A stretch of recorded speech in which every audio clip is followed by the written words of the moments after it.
¿Qué tal? Buenas tardes. Mi nombre es David Daniel Hernández Rosas. Estudio en la Universidad Virtual del Estado de Guanajuato.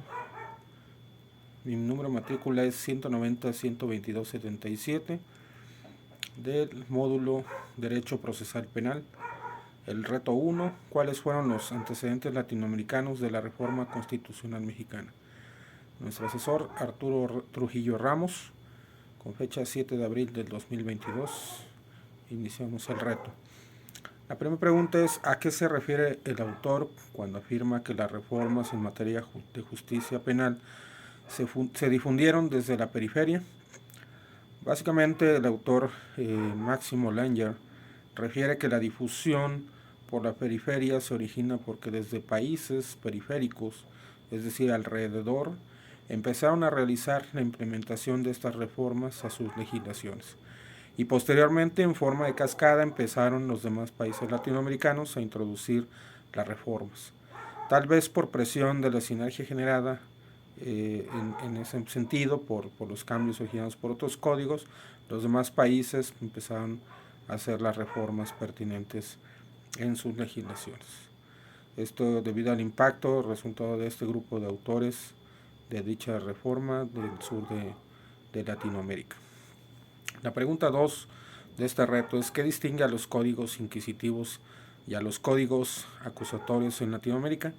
Los códigos inquisitorios tenían por naturaleza dar pocos derechos durante el proceso del imputado, negándole conocer los delitos que se le imputaban, que estuviesen en la mayoría de los casos en prisión preventiva, que no se les diera el acceso a conocer el detalle de la investigación, que el mismo juez fuera el investigador y a su vez el juzgador, además de que no se le permitiera participar en la investigación o en los elementos encontrados durante la investigación, y que estos fueran también validados por un perito.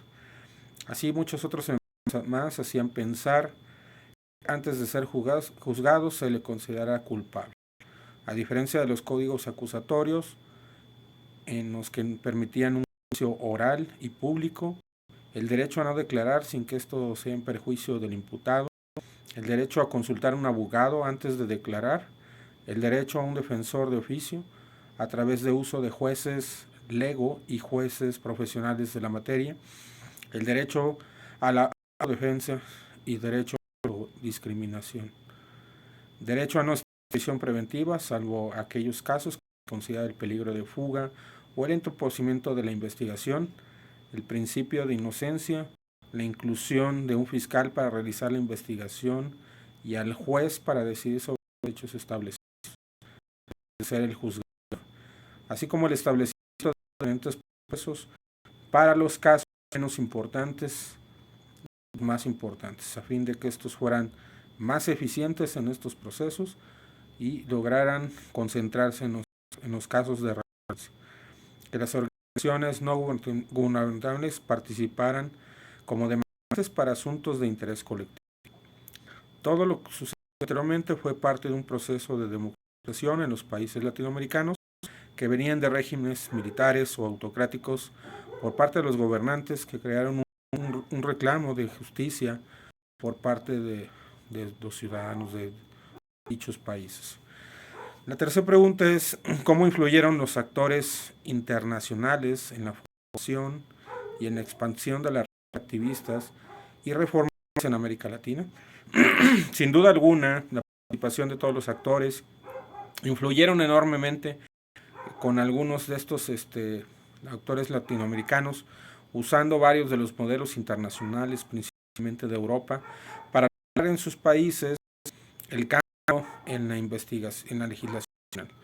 Dieron un completo sobre el tratamiento de los casos de índole penal, dando mayor calidad al principio del debido proceso, creando también los mecanismos para poder dar al acusado mayores derechos que lo protegieran contra el sistema tradicional inquisitorio, donde todo estaba en contra del imputado, favoreciendo la corrupción y la violación de los derechos humanos, creando múltiples casos a lo largo de Latinoamérica de injusticias sociales, lo que originó una brecha social que permitió más adelante el que se pudieran incluir estos cambios en nuestros sistemas penales en los países latinoamericanos.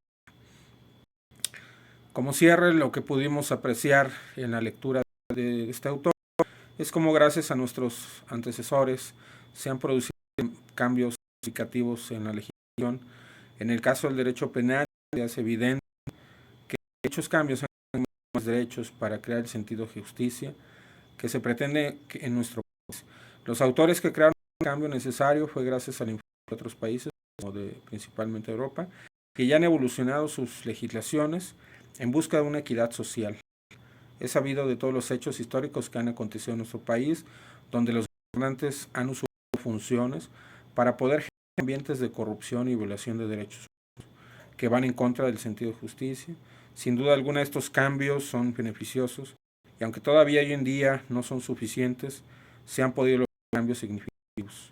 Esperemos mejoren en pro del orden social y buscando la justicia que se espera en cada uno de los países de los que son ciudadanos. No es el por menor de México el que se logre que estos cambios también beneficien a los ciudadanos y creen un sentido de justicia en todo el país. Muchas gracias. Buenas tardes.